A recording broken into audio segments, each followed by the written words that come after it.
서울과학기술대학교 2015학년도 수시대비 모의고사 문제 보겠습니다. 논제 설명에 앞서 서울과학기술대학교의 논술 전형에 대해서 간단하게 말씀드리면 올해부터 논술 시험 시간을 100분으로 늘렸습니다. 지난해는 2014학년도에는 통합사고력 전형 이런 이름으로 해서 80분 시험을 치루었고 간단한 단답식 문제에다가 맨 마지막 문제만 중문의 답안지를 작성하는 그런 시험을 치루었습니다. 일종의 지필고사와 같은 시험 유형이었었는데 올해는 논술 전형으로 이름을 바꾸면서 본격적인 논술 시험 형태를 갖추고 있습니다. 시험 시간은 100분인데 전체적인 답안의 총합은 1600자가량이 됩니다. 따라서 다소 서두른다는 느낌으로 시험을 치르셔야 될 것이고 다만 지문의 난이도가 그리 높진 않습니다. 매 지문을 읽을 때마다 곧바로 주제를 옆으로 메모를 해놓으시기 바랍니다. 그리고 답안지에 쓸데없는 표시하지 마시고 검은색 필기구만 사용이 되는데 연필 샤프를 허용하지 않습니다. 따라서 볼펜과 사인펜으로 먼저 답안 작성하는 연습 해놓으시기 바라고 수정액이나 수정 테이프 사용할 수 없습니다. 따라서 볼펜으로 작성하면서 원고지 수정법에 따라서 틀린 부분을 수정하시기 바랍니다. 틀린 부분, 볼펜의 수정법은 제가 첨삭을 하면서 구체적으로 말씀을 드릴 것입니다. 따라서 이 대학을 시험 보는 학생은 당장 이 모의고사 다음부터는 볼펜으로 답안 작성을 하시기 바라겠습니다. 개별 문제 보겠습니다.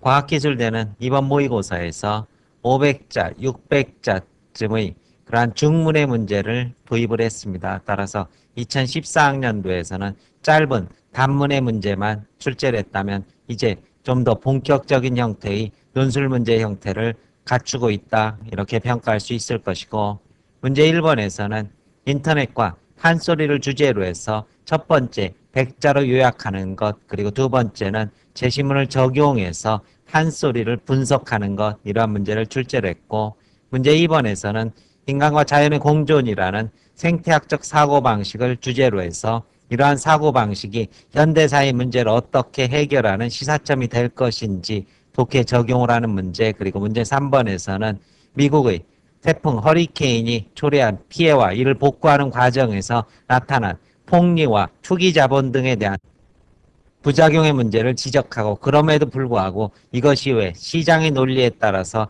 해결되어야 하는지를 서술하는 재심은 적용 비판의 문제를 출제를 하고 있습니다. 학생 여러분들은 문제 2번과 관련해서 배경 지식에 탑재된 디지털과 아날로그를 들어두시게 된다면 인간과 자연의 상호 공존의 사고방식에 대해 보다 체계적인 이해를 해놓으실 수 있을 것입니다. 각 문항별로 서술의 키워드만 간략하게 점검하고 대학 측에서 공개한 답안지 확인하겠습니다. 문제 1-1에서는 인터넷 언어의 성격과 그리고 특징에 대해서 간략하게 100자 내외로 요약하라 이런 요구를 하고 있습니다. 따라서 인터넷 언어가 가지고 있는 복합성, 즉 문자, 영상, 음성이 모두 다 동시에 구현된다는 이러한 특징을 짚어주는 내용을 전개하면 될 것이고 문제 1-2에서는 한국의 판소리 문학의 언어에 대해서 서술하라 이런 요구를 하고 있는데 이 서술 과정에서 바로 무엇을 재심은 나를 활용하는 것 이 부분을 잊지 않으셔야 될 것입니다. 따라서 재심은 다의 판소리를 분석하는 과정에서 이 판소리는 구비문학이 기록문학으로 정착된 것이며 그리고 이러한 기록문학 속에서는 서민의 목소리가 그대로 담겨있는 국문과 그리고 양반의 한문문학이 동시에 섞여 있다는 것을 무엇을 통한 분석에서 재심은 다를 통한 분석에서 답안지에 담아내는 것 이것이 문제 두 번째 문제의 핵심적인 서술 방법이 될 것입니다. 답안 정해 보겠습니다. 1-1입니다. 인터넷 언어는 문자, 영상, 음성 언어 등이 동시에 사용되는 복합적 성격을 띠고 있다. 인터넷에 자신을 알리기 위한 자료를 구성할 때 올릴 때에는 인터넷 언어의 특성을 활용해야 효과를 높일 수 있다. 이런 답안을 제시하고 있습니다. 1-2입니다. 한국문학에는 구비문학과 기록문학이 있다. 구비문학의 언어는 말이다. 기록문학은 문자로 기록된 문학을 가리킨다. 기록문학에는 한글 창제 이후의 한글문학과 중국의 한문을 빌려 쓴 한문문학이 있다. 판소리 언어는 복합적이다. 판소리는 원래 말로 전승되다가 한글이 창제된 이후 문자로 기록되었다. 이야기는 판소리 소설로 전환되어 오늘날까지 살아있다. 흥보가에서 보듯이 판소리에는 구비문학의 언어였던 말의 특성이 남아있다. 또 한국어에 능통하더라도 쉽게 이해하기 어려운 중국의 고사가 인용되어 있다거나 연실, 구년지수, 호가사, 삼순구식 등의 한자어의가 등장하는 부분에서는 판소리가 한문문학의 언어 상황을 이어받고 있음을 알 수 있다. 그리고 사투리나 서민어의 등은 한글이 창제된 이후에 창작된 순 한글 문학의 문체 특성을 반영한다. 한국 문학을 이루는 중요한 언어는 말, 한글, 한문 등이다. 판소리에는 이러한 언어들이 복합적으로 드러나고 있다. 1-2에 대한 답안이 될 것입니다.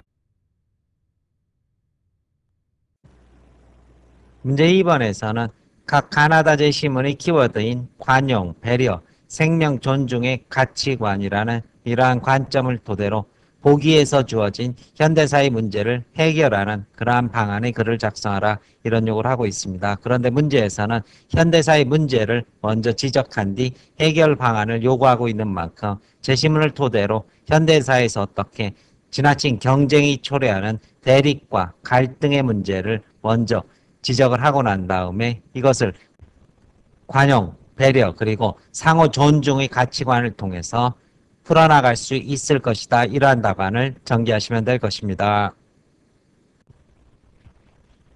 답안 전개 보겠습니다. 문제 2번입니다. 현대사의 여러 문제는 개인 대 개인, 국가 대 국가 간의 경쟁이 극한으로 치닫는 현상과 깊은 관련이 있다. 무한경쟁은 노력 없이 경쟁에서 이기고자 하는 한탕주의, 과시적 소비에 기인한 과소비 풍조를 낳는다. 이것이 보기 상황을 분석한 것입니다. 경쟁에 눈이 먼 개인과 국가는 자연 생태계의 파괴와 자살의 증가 등 현대사회 전반에 걸친 생명 경시 현상을 방조한다. 관용, 배려, 생명 존중 등 전통적 가치관의 복원은 무한 경쟁이 낳은 현대사의 문제를 해결하는 방안이 될 수 있다. 집단 사이의 가치와 이해관계의 차이를 인정하는 관용의 미덕, 배려의 기반을 둔 공동체 관계, 인간을 포함한 모든 생명체를 보존하는 책임은 경쟁에서 오는 갈등과 투쟁을 완화하고 함께 잘 사는 길을 모색하는 데 도움이 된다. 또한 경쟁 기계가 아닌 도덕적 존재로서의 인간의 참모습을 회복하는 길이기도 하다. 이번에 대한 답안입니다.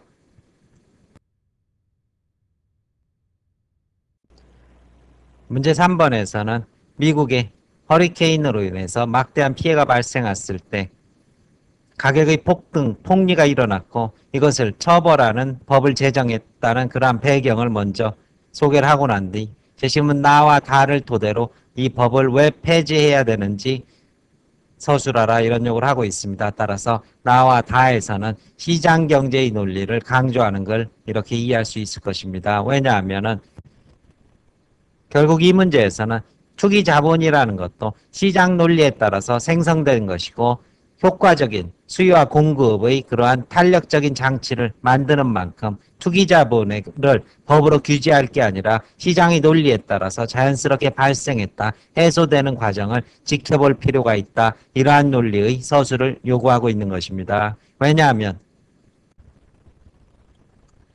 제시문 나에서는 자유로운 시장 논리의 필요성을 이야기를 하고 있고 제시문 다에서는 이러한 자유로운 시장 논리 상황 속에서 각각은 어떻게 거래를 하고 재화를 분배할지를 자율적으로 정하는 것이 가장 최적의 그러한 재화 분배 시스템을 만들어낸다. 이러한 논의를 나다를 근거로 전개하라고 문제에서 요구하고 있기 때문입니다.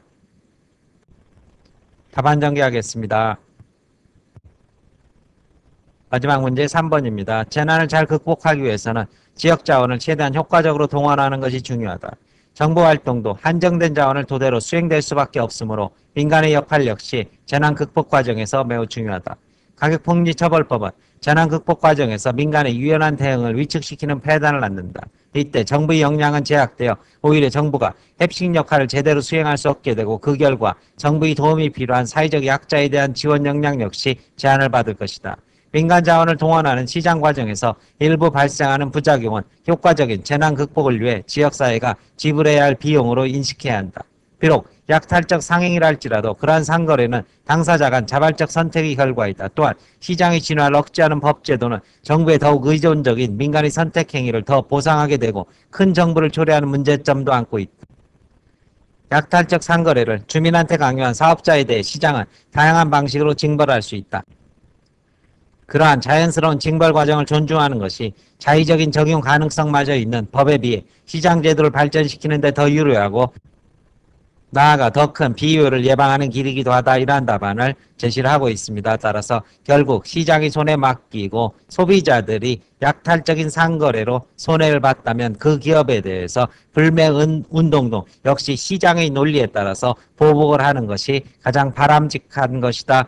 법을 통한 국가의 개입은 더 큰 부작용을 낳기 마련이다. 이러한 식의 답안을 제시를 하고 있습니다. 설명 마칩니다.